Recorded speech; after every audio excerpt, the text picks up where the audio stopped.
God, what you and Amma have gone through. From very young, it's only been Amma and me. And Amma always says that even at her toughest days when she wanted to give up, it was just me and my smile that made her say, okay, no, whatever happens, I am going to face it. And I'll give you this example. When she did this Telugu film, she broke her leg and she was in a cast for about 4-5 months. My God. And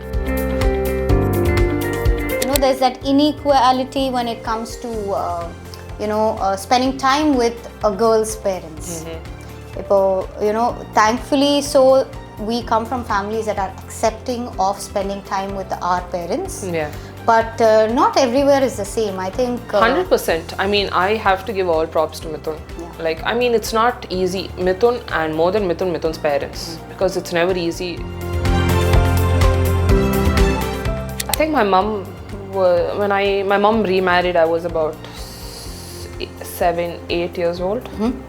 And till then, I had never had a relationship with my father, my biological father, in the sense he moved away and we didn't have a relationship. But when my dad came into the picture, she asked 2 people if she could get married. One was my grandmother and the other person was me. And it was a relationship that was never forced. It was only after my mom had gotten married that family members came and said, why are you here? Like, she's in this new journey, you're like an extra fitting. And why don't you go away?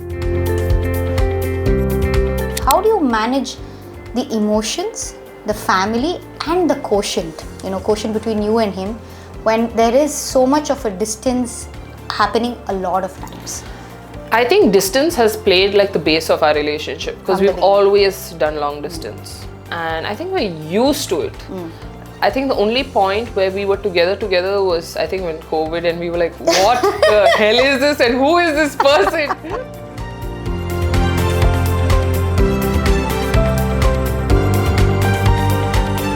Welcome to the show. My name is Gayatri Prakash and this is Brewing Reflections. I'm starting a new series called Brewing Inspirations, and my first guest is a very close friend of mine. She's a straight shooter and I always thought that she was a very, very strong-headed person, but she on the inside is a really soft goofball. I'm talking about nobody else, Rayane R Mithun. Hi. Hi. How are you, Ray? I'm good, guys. How are you? Good. So here we are finally after all the discussion about doing this. Yeah. So I want to start this conversation by asking you one question. Okay. Who is Rayane?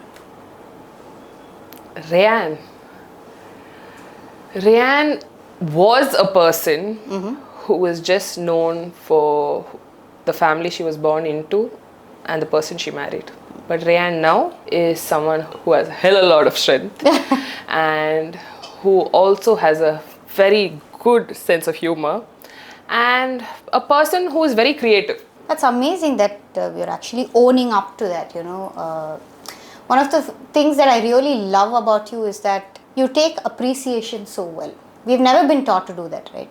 நீ இப்போ பார்த்தேன்னா இப்போ யாரா நம்மளை வந்து complement பண்ணா first thing that I think it's a very woman thing that they don't accept appreciation so quickly. Oh no, it's because of this person. That's true. I think I learned that from my mother, who has done so much with her life, but she can never take appreciation. She cannot? She can't. Oh my God. And that's something I find very, very weird. Why do you think that is? I don't know. I feel that she doesn't feel like she has done what she wants to, but when you see it, it's like, dude, you've done so much. Like, there's nobody who has done as much as you. Yeah, I mean, in today's terms, she says she feels awkward to accept appreciation. Yeah, I'm like, if we can get angry at someone dissing us or criticizing us, I mean, if it's constructive, okay. But the same way, we should be able to take appreciation. I mean, exactly. I'm also like that. I just don't know how to take it, in the sense, gradually, when somebody says, yeah, thank you, and kuda soladhukku takku oh illa na onnume pannale. That's the first thing that comes out of my mouth. And suddenly I've become conscious that I'm doing it. I'm putting myself down in that, I just don't know how to accept it. So how do you do it? I mean, I think all my life, because I came from a family where my mother was a single parent and then, I mean, she remarried and stuff like that. All my life, people have always been criticizing me. without knowing me. Yeah. I don't know, it's just the way they're brought up, or it's just their mentality. But it's always been bad things. So when people appreciate me, I don't feel like I'm going to say, like, it's not me, it is me. I'm like, I'm glad you can see the good things. Because all my life, it's only been bad things. So it's been refreshing. It's refreshing. And I'm like, yeah, obviously, I know what I'm doing. That's amazing. I mean, to grab positivity from wherever it comes, why would you shun it, Yeah, right? exactly. That So- means I'm doing something right. La. Absolutely. And I can see it. I mean, you're such a close friend of mine. I think one thing that I always notice is that you're so self-aware. You know what your thought process looks like. So let's start from the beginning. When I saw the quotient between you and Amma, right? I felt you are Amma, Amma is you. Yeah. There's so much that, that's so similar between the two of you. If one would just have a bird's eye view, they'd think it's the same person, maybe with small differences here and there. So tell me about what you and Amma have gone through and what your relationship has gone through to be where it is today. So, like I said, from very young, it's only been Amma and me. And Amma always says that even at her toughest days when she wanted to give up, it was just me and my smile that made her say, okay, no, whatever happens, I am going to face it. And it's always been me and her. It's been the small things. As a single parent, she had to work and I would be with my grandmother.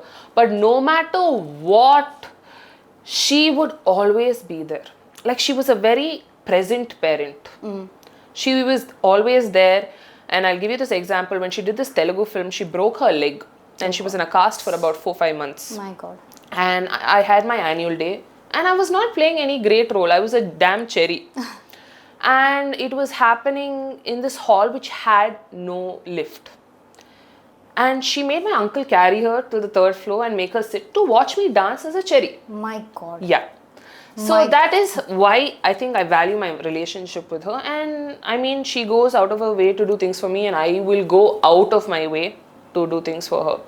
And I think we are very, I think we rely on each other too much. Like you said, we are just body-wise 2 different people, but we're one together. Yeah. Like, she can't do without me and I cannot do without her. And that's why even when I was getting married, my only thing to Mithun was, I will not move from Chennai. And that was only because of my mother. And I feel like even though she has now, like, she has my dad, she has a big support system, I am her main support system. So I think that sums up our relationship. I mean, I did give her trouble as a teenager. Who does? And I still think she had it easier with me than she has it with my brother. But He's Gen Z, he's Gen, whatever he is, he's mad. But I mean, he's a nice person. And so I think it's always just us. No matter what, it's only 2 of us. So what is it that grounds you? When you speak about Amma, I see there's water in your eyes. There's some sort of, it's beyond love. I don't know how to describe it. But you spoke about criticism earlier.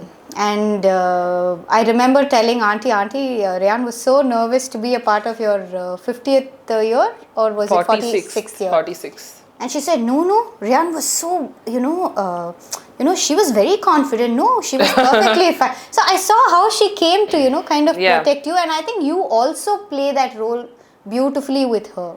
So how has that come about? Is it because of so much of criticism, that she has faced, you have faced, or where does it come from? I think it comes from that. And I think it comes from the fact that she was the only person there to protect me. I mean, from young. And I think it stems from that mainly. And I think we are just very protective of each other, no matter what. Even if it's a joke between a friend or anybody. If someone says something about my mother, I think that is the end of that relationship. End of it. Because even if it's a joke, I don't like to take.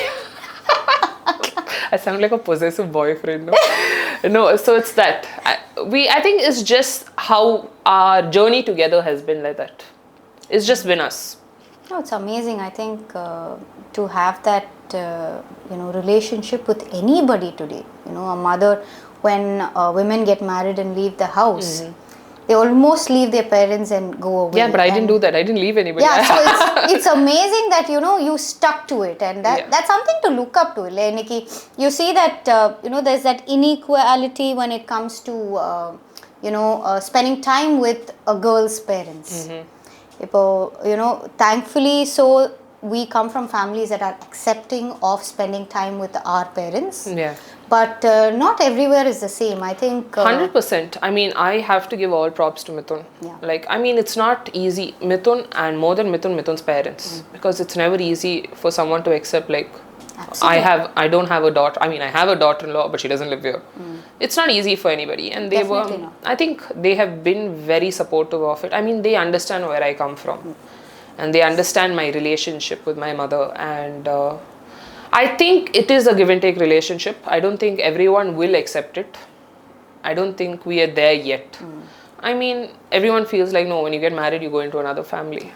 But why would we go into another family when we have to give up the family that is born and, birthed us and raised us? No, it doesn't make sense. I think the right word, give up. Yeah, we're not. We are demanded to give up. Yeah, I don't think that is possible. Women are, yeah.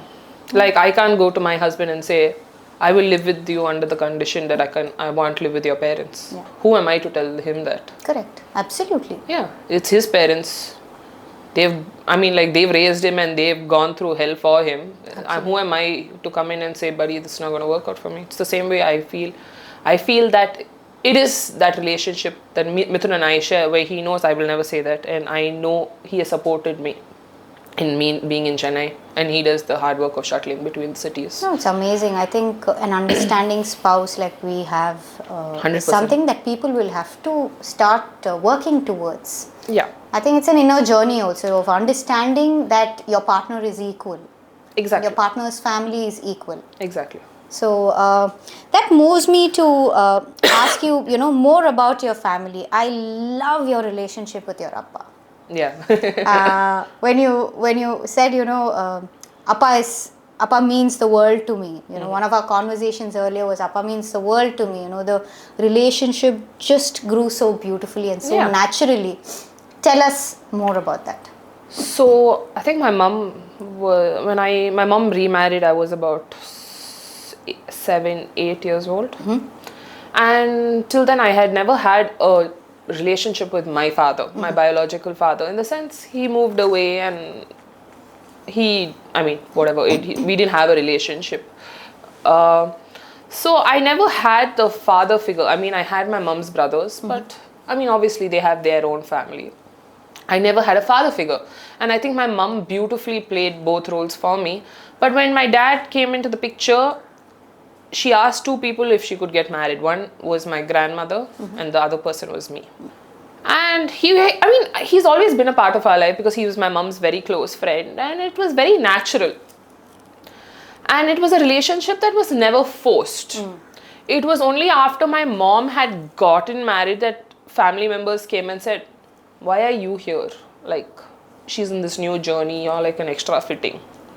And why don't you go away? Why don't you find your father? Why don't you go to like boarding school? Family members. Yeah. What are you saying? Yeah. So they would be like, you're like an extra piece in this puzzle. And the person who stood up for me was my dad. And he was like, I don't see her as extra baggage. My God. Like, I see her as a bonus in my life. And I think he was always been very protective of me. I mean, he has been there for everything. I remember this one incident where we went to this doctor and the doctor thought I was too young to explain the whole situation too. Okay. So she told my aunt, why don't you tell the child to wait outside and I'll have this conversation with you. So when you see movies, when you tell someone please go out, you think you're dying.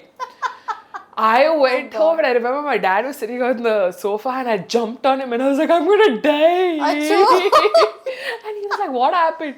No, doctor told me to go stand outside. Oh God. I'm sure I'm going to die. They're not telling me to my face. And he marched up to that hospital and he was like, what happened? Oh God. To see, it was nothing.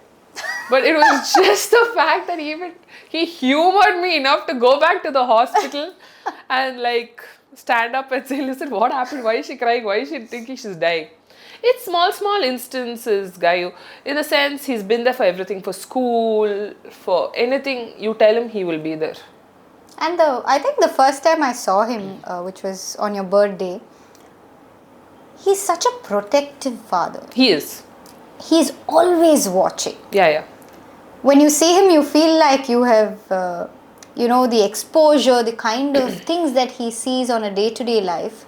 He's unaffected by it. He's so centered that there are these things that I will follow, that my family will follow. Yeah. Not will, has to follow. Has to follow. So tell me more about it. I mean, how have you adapted to that sort of, His thing is, the main thing he expects out of all of us is to be good human beings and to show people respect. No matter where they come in life, what they do, everyone has to be treated equally. And that's something I learned from him. It can be like a CEO, or it can be someone who's working in your office serving you coffee. Everyone is equal. It's only their jobs that are different. Right. And it's something he has, I think, put into our head, saying respect. When there's no respect, there's absolutely nothing else that's going to work out for you. And that's what I mainly learnt from him. And like you say, he's a hawk. Okay, he knows everything. You think he acts dumb. He will act like he doesn't know what's happening, but he knows everything. Like even Mithun, when I wanted to tell him that, you know what, I've met this guy, I want to marry him, he knew beforehand. He knew Mithun's address, he knew Mithun's education qualification, he knew his background, he knew his family's prehistory from ancestors, everything. But he likes to humor us and pretend he's dumb. And he is very, people say he's conservative, but he's actually not. Okay.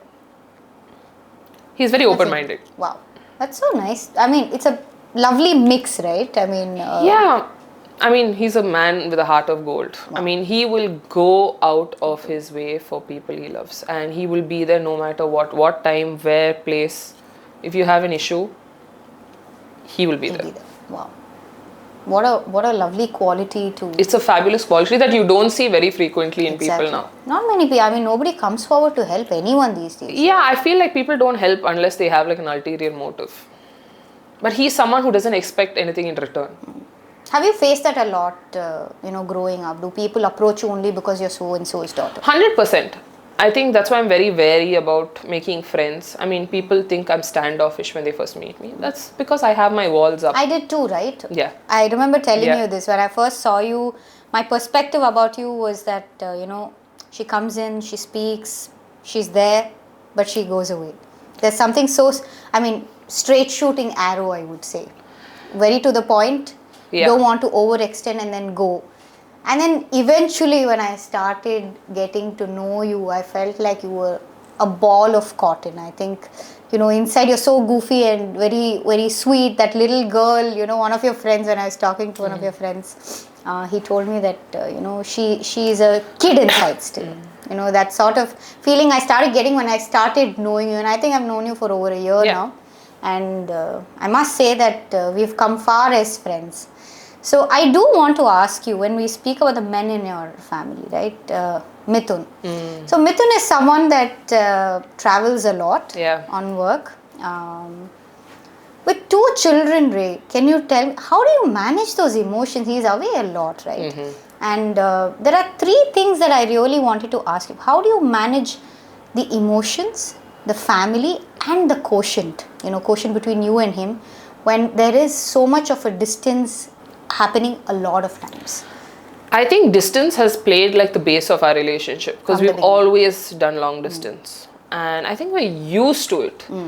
I think the only point where we were together was, I think, when COVID, and we were like, what the hell is this and who is this person? I mean, it is funny. I was also postpartum, so I can imagine how my mindset was. But Mithun is, he travels a lot and he's hardly there. But he's a very hands-on father and a person. Like, he's very approachable. Like, even during games and all, if any emergency, he's not like a person who will say, listen, I'm in the middle of something. He will deal with it and go back to his work. I think that makes life very easy. And I think he has prepared me in such a way that not dependent on him. I think, and I like it. It's nice. I think it complements your individuality. Yeah. We're very different. Like we're poles apart. Poles apart. I would say that, I mean, if you wrote down about Mithun and me on paper, they'd be like, what the hell are these two doing together? But we work, okay? And that's what is the most important. I think between the two of you, you emote more, and he is more of the silent observer, speaks when necessary. Yeah. How does it work? He will give you a few words where he's like, he thinks it's beneath him to talk more than that. That's what I'm like. I'm like, in your head, you think it's beneath you to tell me more than 3 words. And yeah, he's a man of few words. He's a man of action. And he's always been like that. Even in his career, even if you say, listen, can I talk to someone and maybe help you out? And he'd be like, no. Can you talk to your coach and maybe try yourself? No. He says, my actions will speak for me. And he's always been like that. He's a very solid human being. Wow. I mean, figuratively, and yeah, he's a solid human being. Okay. I mean, he's very family oriented, and he will do anything for his family. Right. He's solid that way, and he's a very, very supportive husband. In fact, when I messaged him, I had some questions for him. I messaged him saying, hey, hi, this is Gayatri, Rayane's friend. The first question, instantaneously, okay, that came, is Rayane all right? He thinks I'm up to no good. That's He thinks I'm up to no good. He's like, I don't know how you are a mother of 2 children. No, I would say the opposite. Seeing you, Yeah, but he knows. My God. He knows the reality. He knows me. In a sense, yeah. I mean, he's very, very protective of me. And so concerned. He's very concerned. You can see that. But he doesn't show it. I'm like, dude, can you give me some emotions? No. He'll be like, Oh my God. He's a man of few words, but like you asked, I think our relationship has always had that distance. So that has helped me and him grow very individually. So we're very strong people individually, and together we're even stronger. But it has always been me, and with the children, it has always been me. There is no other way. And I'm also very finicky about things when it comes to my children, and I like to be hands-on. So even if I travel, I know there's going to be about 20 phone calls coming my way saying, what is this, what do the kids eat, what are those, because everything is done by me. And I'm not complaining, because it's the way I chose, the way I run my house. You like it. I like it. I like it, but I also hate it. But it is what it is. Yeah. I prefer it that way. And I think distance makes your heart also grow fonder. So I was just going to ask. So emotionally, right, speaking, there are days that you really want the attention or the embrace of the person you love so much. How do you deal with that? Because for me, I'll tell you where this comes from. When Arvind travels and the kids have had a very, the kids have been cranky, or, they've become very demanding on that day. I feel like I wish Arvind was here to help me, or, just give me that relief for a few minutes, because there is another parent. Yeah. Right? How do you deal with that? My emotion is that like 99% of the time when I'm like, how can you leave me like this and go? But I understand why he's away and what he's doing it for. But I mean, like I said, he's a man of few words. So me calling him and saying, I miss you, is not going to work. He'll be like, but I know he misses me too. But when he comes back and he takes over, I'm like, Haba. But I miss him. Like, obviously, but what to do? Such is life. Such is life.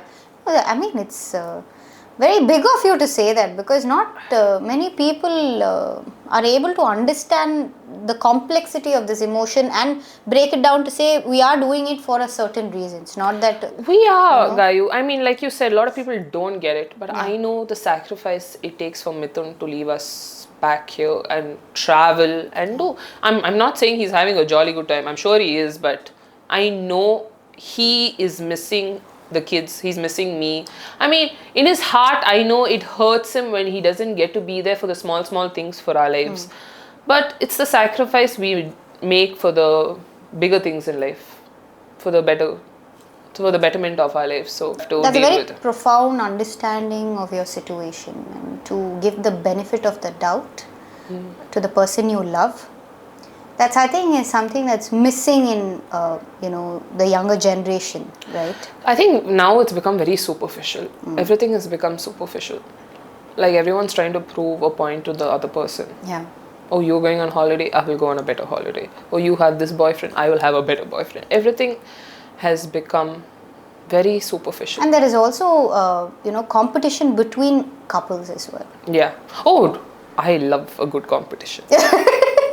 I love it. As long as it's healthy. As long as it's healthy, yeah. Yeah. But yeah, I love a good competition. That's nice to know.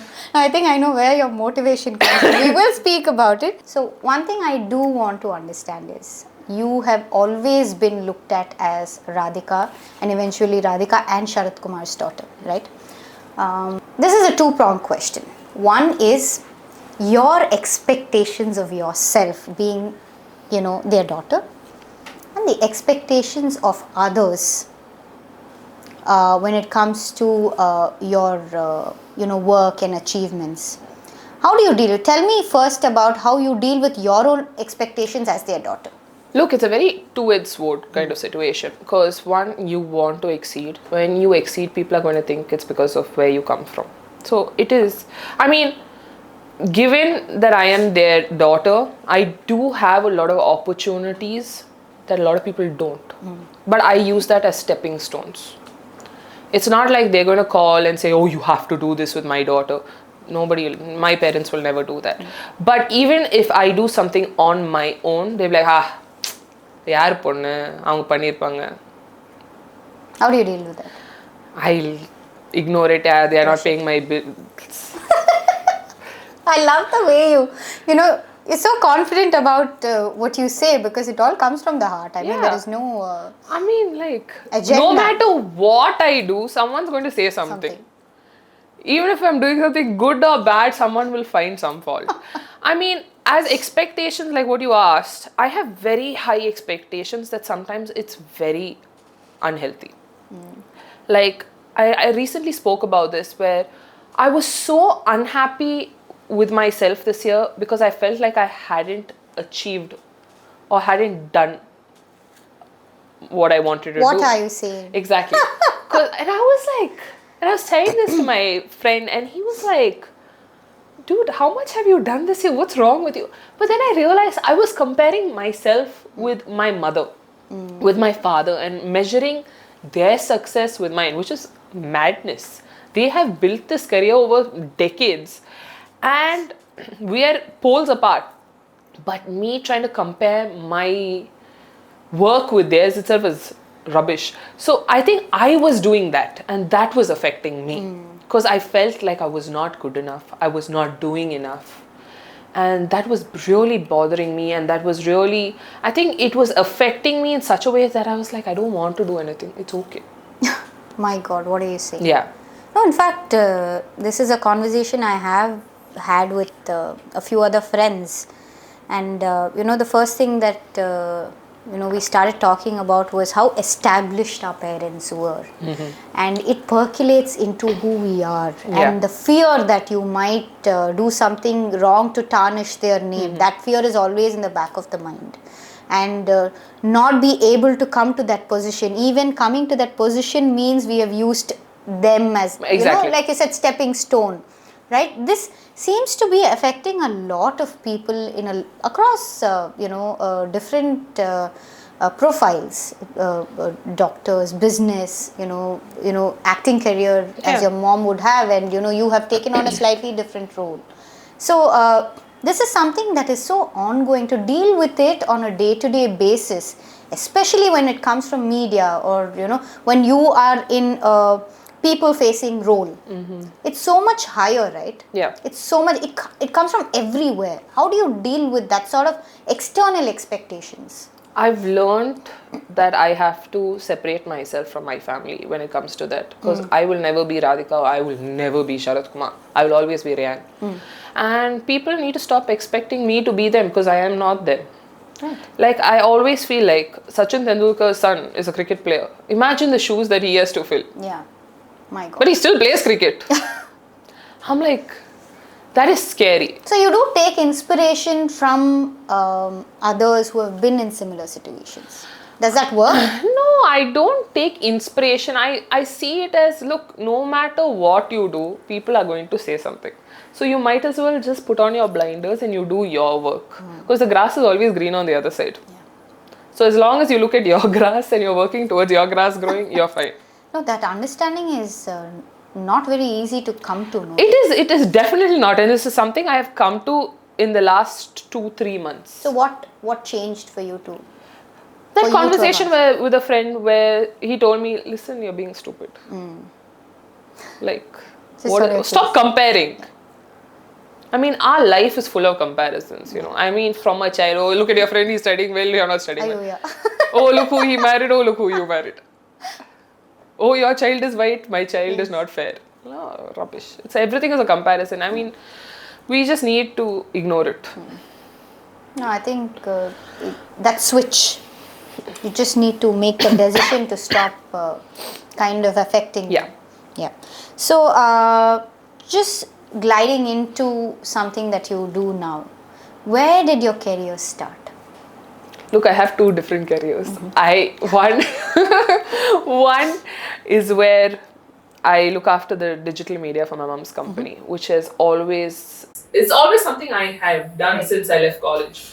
I wouldn't say left college. Once I finished my degree, I joined my mom and helped her there.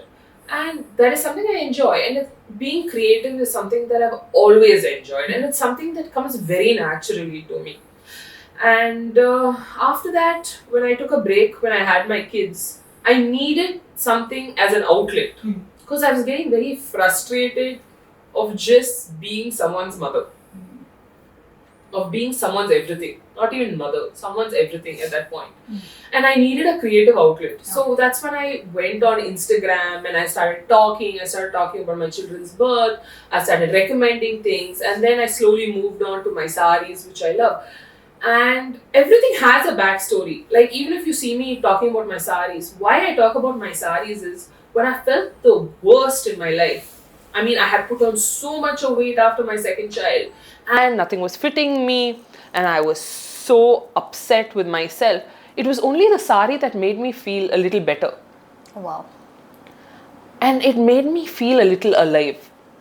And that's why I love now talking about the saris. And saris, you know, when we go out, you will never feel like someone is going to wear a sari just to go out. Yeah. Like for a coffee or a movie. Because we think, oh, sari katna auntie or sari katna function.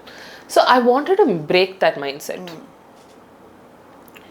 And while it might seem like I'm talking about fashion, it's a little more than that. No, I think the choice of fashion predominantly represents who you are and who you want to be. In fact, today when I was coming, I called my dad. I said, I think Appa, I've dressed up like you today. And he said, oh, send me a selfie. Because he's always in, you know, soft linens or, you know. I felt that bringing him would really help me in a conversation today. So I think dressing has so much more than fashion alone. Yeah. And it's amazing how you've spoken about sari. I mean, I would have never thought of it that way, but actually what you're saying is so right. That's something that molds to what you are, who you are at any point in time. Exactly. So, tell me one more thing about your children, Ray. The start of, you know, this newborn care. That's another part of what you do, right? Yeah. Where did it start? Why? I mean, is it something because of experience you wanted to understand what was happening more, or where did it start? So once you have a child, a lot of people forget that you have a new baby, but you also have a mother who's a parent for the first time. And as a mother, you go through 150 things at the same time. Your hormones, the lack of sleep, your feeding, you're dealing with a baby, then you have to deal with your house, your husband, your family, everything. And I think people are the most cruelest once you have a child. It's when they feel like all the insecurities, all the crap they have gone through, they have to put it on another person. And it is also a new experience for a mother. Yeah. It can be your third child, it can be your fourth child. It's still a new experience every time. And mothers are so lost because you have 500 opinions on one matter where you're like, you go through this phase where you're like, am I actually good enough to be a mother? Because they're like basic things when you don't know, and you're like, I don't know this. How am I fit to look after a child? And that's when I wanted to start newborn care, because you, as a parent, before you become a parent, your spouse and you, or your partner and you, have to know the basics. And it comes with time, you become stronger in that, but you still need to know it. Yeah. And mine was not this party kada, tata kada. It was scientifically backed how to look after a baby. Like just basics, how to carry a child, why your child has a soft spot, how you shouldn't use talcum powder on a baby. Just stuff like this. And I wanted the mother to feel more empowered. Empowered, yes. So she doesn't feel less than she already feels. Absolutely. I think, we are pretty lost when we go into that world. It's so, whatever you do, it's still so new. And to have the right information is something that's so key. I mean, even in hospitals, they have their, even you take, the people who care for you or your child, they always come with their own story of how this needs to be done out of experience. But like you said, they pass on a lot of their anxieties or what they have gone through onto you. There is no structured understanding of what is required to be a parent to a newborn, and how it's going to affect you as well as a parent. And it's an ongoing journey. What do you think about being a parent of young children today? It's madness. Are you doing more certifications? I have to have my get certified. I mean, like what I'm saying, Gayu, I mean, not all advice is bad advice. Absolutely. Not all inputs are bad. Absolutely. But you need to have your facts right. You need to have that knowledge, because knowledge is power. And once you know what is right and wrong, you know the advice to pick and the advice to just let it go. So, speaking about newborn care, one thing that I feel that is lacking in our generation and the generation that follows is new parents or parents to be sorting for help. Yeah, people don't like to ask for help anymore. I think it's also a very ego thing, where they feel like if they ask for help, that means they have not succeeded, like they're a failure. I think people not asking for help now is because they feel like failures if they do. And I think that is very, I mean, I get where they're coming from, but it's better to ask for help. I mean, no one should burden themselves alone. I mean, there are people around for that. You have family. Absolutely. Or even if your family is not of help, you have your friends. Correct. I mean, sometimes it's an ego thing. No, I think it's important to understand that bringing up children in this world is not, it's not a one-man job. Yeah, it takes a village. Yeah, and it was not said so lightly. I mean, we would have never thought about it. I mean, we're on the other side, seeing what reality really is. And asking, for me at least personally, that's what has worked from the beginning until now. I have a great family support. My mother-in-law is hands-on. And I don't know how I would have done it without her today. And I'm lucky to have a person like her. But nuclear families, I think support from external sources like what you are doing is something that people have to start, using. Yeah. And I think... there's a saying, it takes a village to raise a family. And it does. That's what I said. If a village doesn't just need to be family. Yeah. It can be anybody. And I think the more we accept it, the happier I think we are as parents. Very true. It is true. Why do we have to burden ourselves? Asking for help doesn't make we are lesser parents. Yeah, everybody's formula is different, towards happiness. And why not? I mean, if you're able to bring that formula to your life, why not? Yeah. In whatever format. As a career-driven woman, I know you also juggle multiple roles, Ray. I mean, your priorities are so straightforward. Like you're a daughter, you're a mother, you're a wife. You juggle these roles so beautifully, and you are somebody who gives it all for friendship. How do you do it? I mean, how do you prioritize? How does it work for you? Because you're very hands-on with everything you do. Like all these roles I spoke about, you're extremely hands-on. How do you do it? It's all scheduling. Talk to me about it, because this haphazard is not working for many of us. So how do you, I mean, your punctuality is something I've always looked up at. That is something I learned from my parents. They always tell me you have to be punctual because you cannot waste someone else's time. Because time is money and time is energy and time is effort. So we should not disrespect that. And that's why I'm always either early or I'm on time. And I don't like it when people are late. I know that. Oh God, I've had some very scary moments. No, in the sense I'm not bad with it. I mean, I will laugh It shows on your face. Don't worry. Yeah. Your face does the talking. Yeah, my face is more expressive than my mouth. I think one thing I have learned is that you see, I balance it, but it's a lot of sacrifice. If I'm going to be giving my 100% as a mother, I know I'm going to give 70% at work. Or if I'm giving my 100% there, I know I'm going to be giving 60% here. I mean, it's a give and take, because I know I will make up for it on another day. If I have to miss something, I know another time I will miss something at work. So it works like that. I'm not going to be there 100% everywhere. I cannot do that. So it is the acceptance of that I'm not going to be 100% to everybody. And I think out of all the roles, I'm not a very good friend, in the sense, for me, friendship comes, I mean, my friends are very important, but that time and effort comes down on my list. In a sense, I understand what you mean. I think I mean, I'm a good friend. I'm there for my friends. It's just that if you make plans with me, I will not turn up. I mean, I will tell you I'm not coming, but yeah. No, I feel you're very well prepared in that sense. You know, even if you're not coming somewhere, you tell ahead of time. Yeah. It's not a surprise, or Yeah. you're planned in your head. And I think your friends also understand how your system works. Yeah.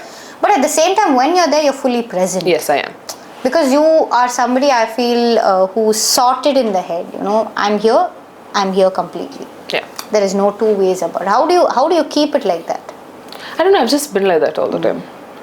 I feel like all roles overlap with each other, but I have to be present. I mean, I became very present after I became a mother.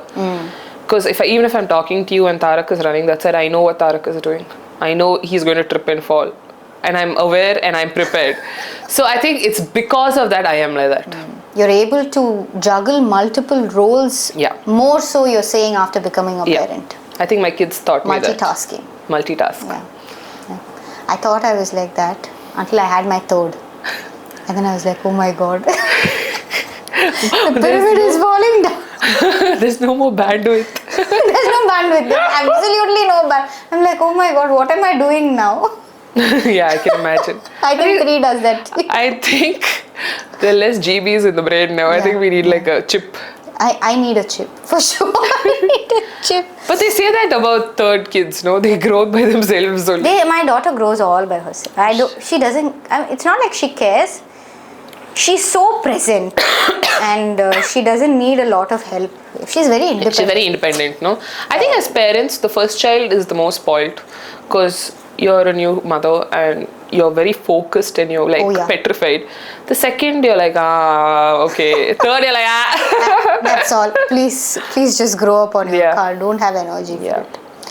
Tell me about your kids. How, I know you had, you struggled in the beginning when they were born premature. What kind of support did you have to get through that? I mean, I had the best doctors.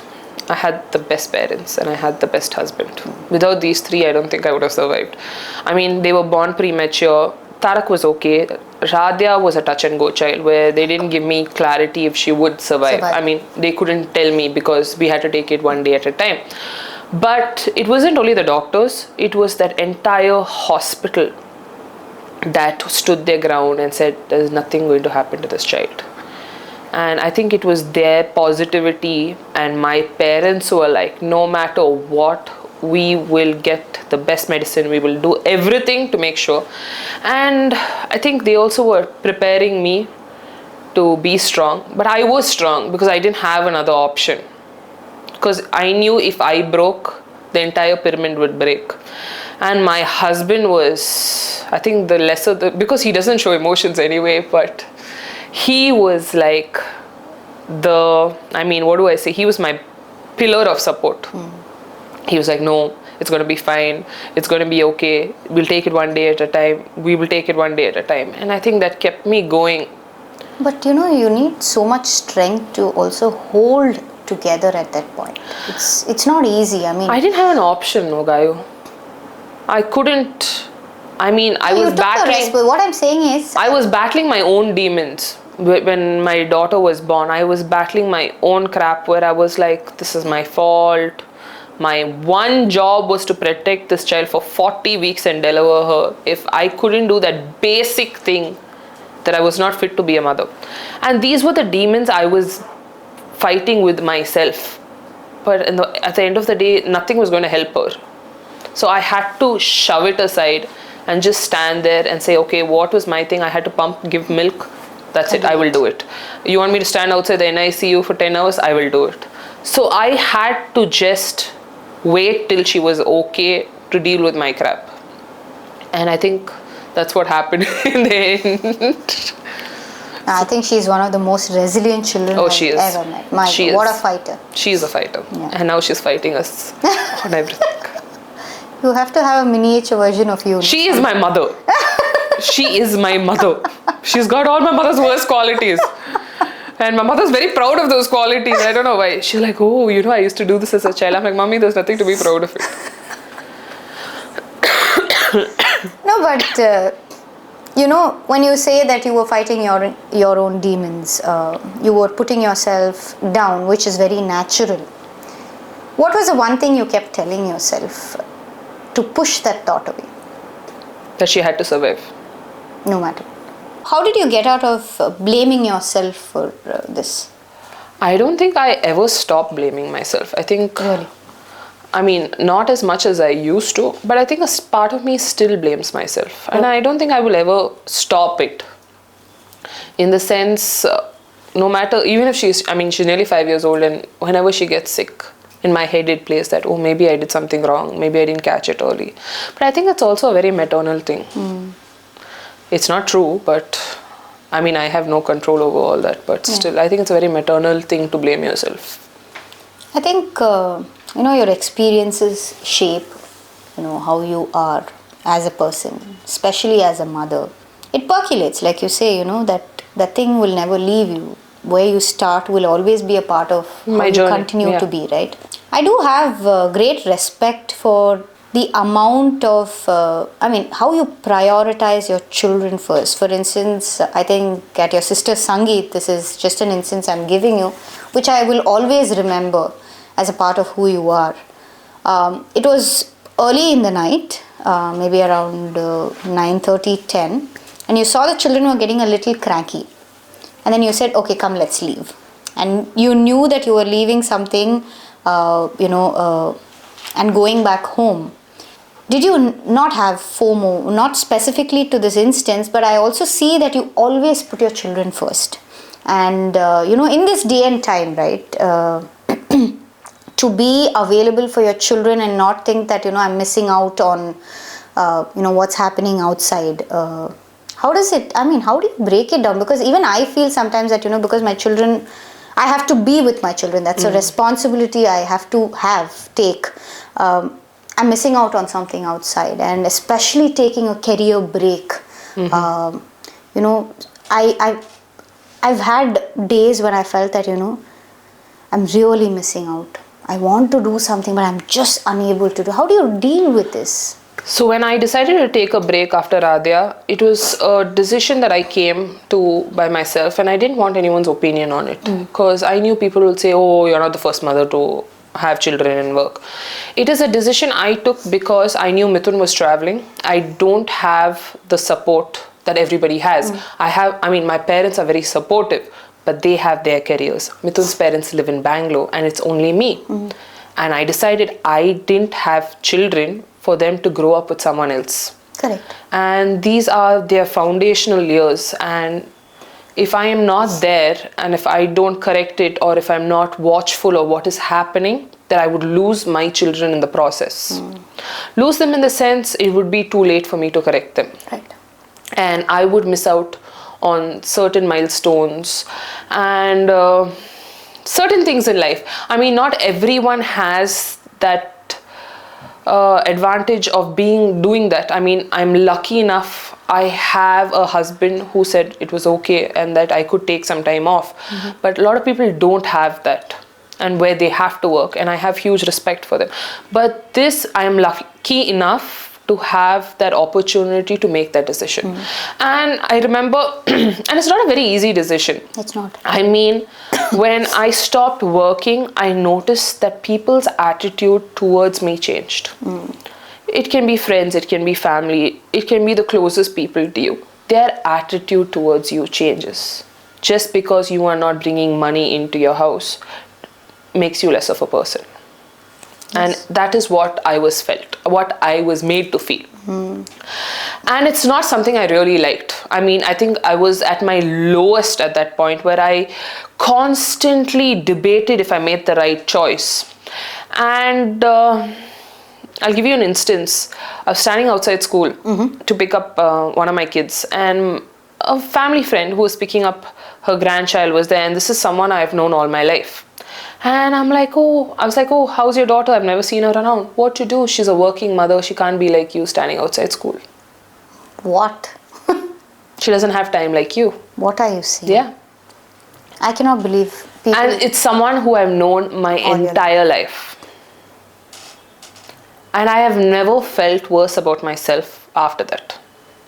And that's when I made that decision. I said, no matter what I do, if I go back to work, if I don't go back to work, I will live by the decision I make. I have that opportunity to change my mind, but what I choose now is what I am doing, and I will not let someone else make me feel bad about it. Absolutely, and I think that sort of protective layer is so important, right? Like you said, people look down, even mothers themselves look down on mothers who take a break. Yeah. A career pause, I would say. I wouldn't even call it a break, a career pause, be it. But they don't understand that we are not doing an 8-hour shift, we are doing an 18-hour shift. And how could a person from the same gender who has gone through it themselves, be like this? And this comment came from a woman who doesn't work. Oh. That was the highlight of it. And I was like, such double standards. But anyway, I feel women are judged no matter what they do. If you work, they'll say, oh, you don't care about your family. If you don't work, they'll say, oh, you care less about yourself. No one's going to be happy. But I took that upon me. I said I had to be there. I didn't have children for them to raise themselves. Yeah. And it's very selfish of me if I chose that. But I did eventually go back to work.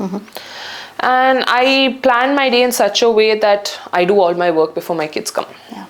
And when they're back, my 100% is with them.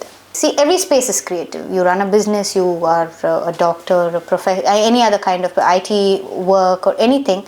There's a level of creativity there. But creativity as the main, main focus in your profession.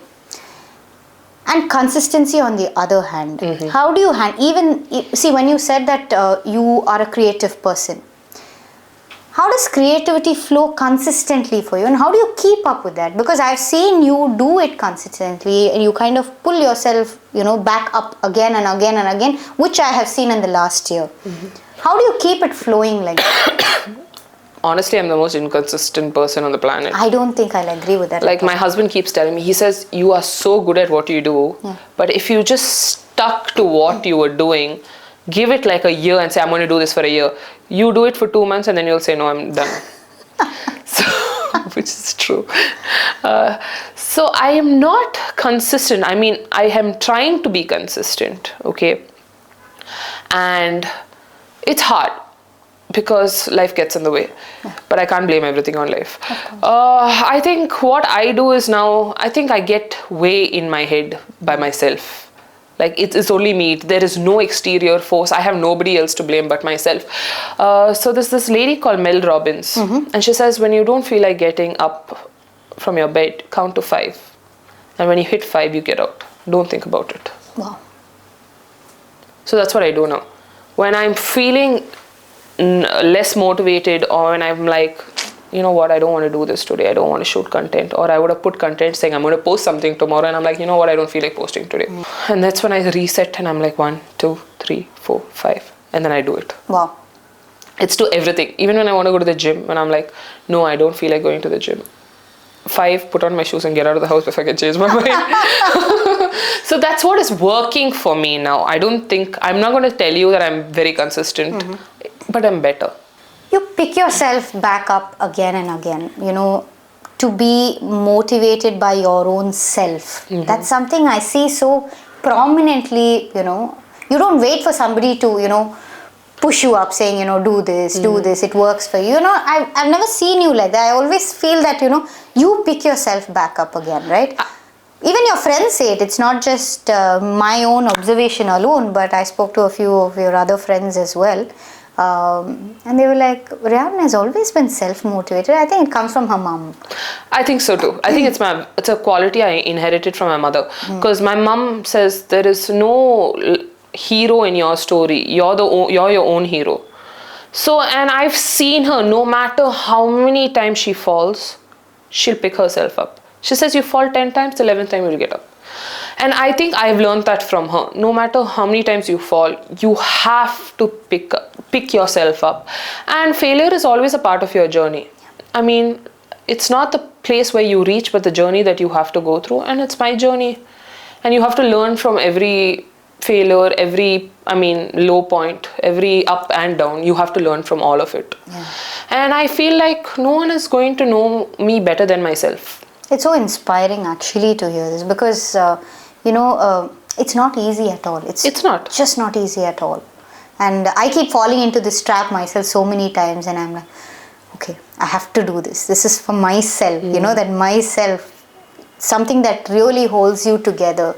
And of late, this is something I will do for myself. It's my space. I want to consistently do it. Yeah. Something I keep telling myself. And to have an inspiration like your mom, so up close. Yeah. It's something amazing. You're never satisfied with your work? How does it work? I've just never satisfied with anything. Never satisfied with anything? Never satisfied. I always find fault. But you don't have the demeanor at all. You feel confident. You look like you feel confident about it. I'd like to say I have a good poker face, but my mom says my face speaks more before my mouth. But especially when it comes to anger. Yeah. How do you manage anger? Anger? Yeah. I've learned to take it out in the gym. My anger is the death of me, I'm telling you. I've got, my husband says this, my mother says this. I have a short fuse. And I go from 1 to 100 in about 2 seconds. 2 seconds. How does it come back down? Unless I get it out verbally, it's not going to come down. So now I've decided that I will take it out in the gym. Or I just walk out of that place and I go set myself aside and just wait for a couple of minutes. Sit it out.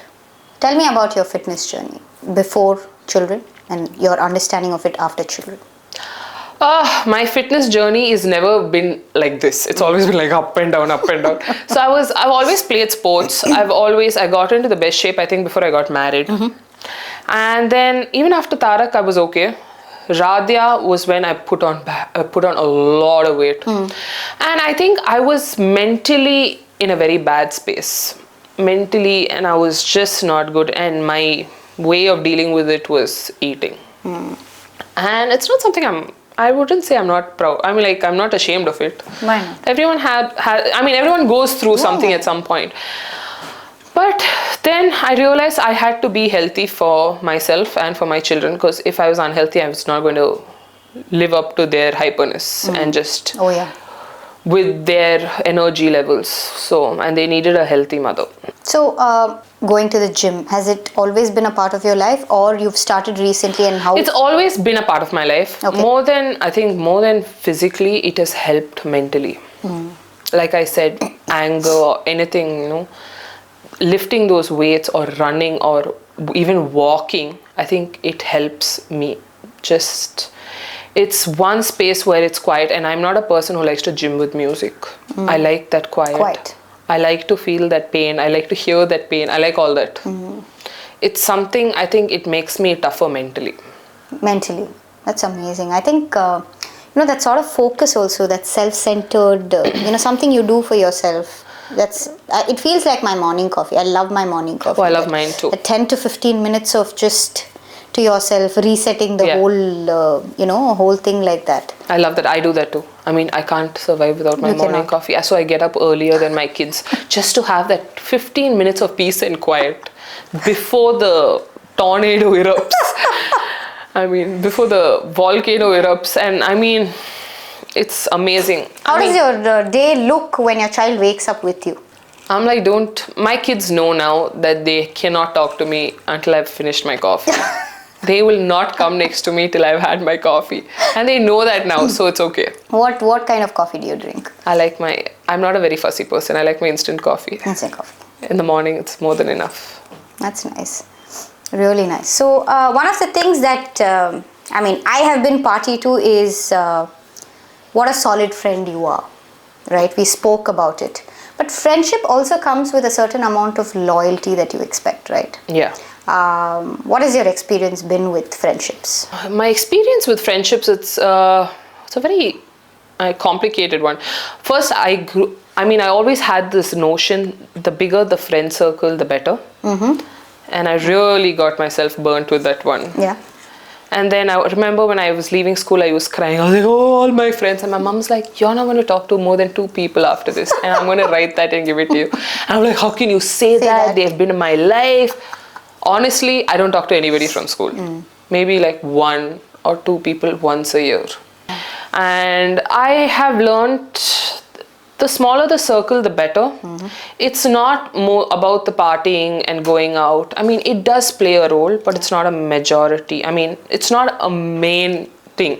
You grow out of it. You grow out of it. I think I have a set of friends who have been absolutely solid. Mm-hmm. In the sense they're there no matter what. I remember when I went into labor, my friends were there and they waited till I delivered that child in that hospital. Okay. And they would come every day, talk to me and be there for me, and sometimes even step up into the role of my shoes when I have to go out or something. They are my village, and they play a very major role. But with friendship, the only thing with me is I have certain expectations. Like, you don't lie to me. I don't like being lied to. Even if it's, white lies are okay. We all tell white lies. But I have certain expectations. And the thing with me is that if I cut a friendship, and that's the end of the friendship. No matter how many years. If I feel you are not respecting me or that friendship, it's done. And I will never go back. I had a friend, I think, for more than 8-9 years, and she was my best friend. Okay. Literally family, was in my house. After a point, I realized she didn't value my friendship or me to an extent where I have not spoken to her in 3-4 years. My God. And that's all it takes for me. And you don't think you can go back? I don't think I even want to go back. Interesting. I think there is so much to look up to the way you look at friendship. It's black or white. Yeah. As simple as that, right? It need not be so. There can be a lot of grays things to it, but I truly believe if you don't value something, it's not worth having. You respect it. Absolutely. And for me, respect and that value is the most important when it comes to friendship. We all have our slip-ups. And I'm not saying even one slip-up, I won't talk to you. But there is, an extent to what I will tolerate, and then I'm like... Yeah, I think you also give a decently long rope. Yeah, I give a long rope. You decide what you want to do with that rope. Yeah. No, I think that's a very nice thing, because in our generation, I feel that we find it so difficult to cut off. We always want to be a part of it for some reason, in the head you keep thinking I should continue being a part of it. It can become so toxic as well for our own self growth. So I think this is a very nice way to think about it. I'll give you the rope, you be there, you do what you want, but it has to suit me as well, right? Exactly. Yeah. I must tell you, I'm a good friend, I will be there, but for me to go out and do the socializing at this point of my life, I can't do too much of it. But I'm lucky I have friends who are willing to leave that and come and spend time with me and my children. And that's what works for me. And I'm grateful I have friends who understand that and value that. So opening up to friends, opening up to new relationships after your children, friendship. How have you broken into it? Because I feel that many a times we don't take that effort to make new friends. It's very difficult making friends as adults. Yeah. I think it's very difficult. It's very intimidating. It is intimidating. It is very intimidating. First, everyone has their own lives. Yeah. No one has time. No one wants to make that effort. Opinions. Too many opinions. And you're too set in your own ways. Yeah. But I'm lucky. I think I've found 2-3 friends recently, which I'm very happy about. And I like that we're all on the same page.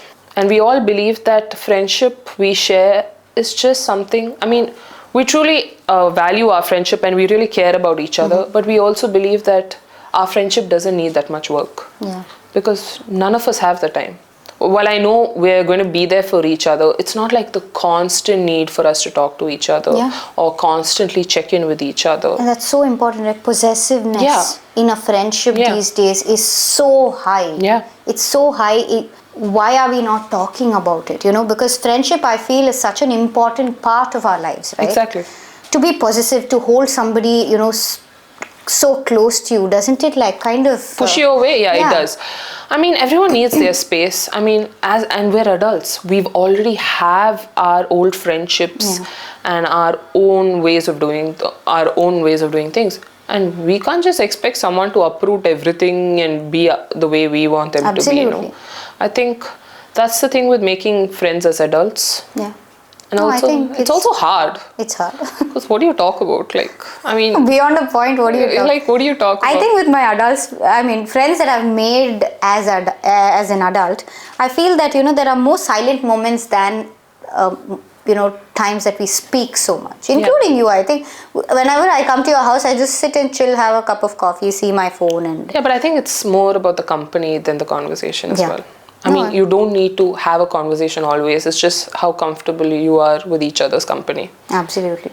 So I think that as friends and mom friends, that's what you need. You need that quiet. You just need to have the right kind of energies to... Yeah, I think, regroup. Yeah. No, absolutely. And that takes me to the last segment of this whole thing.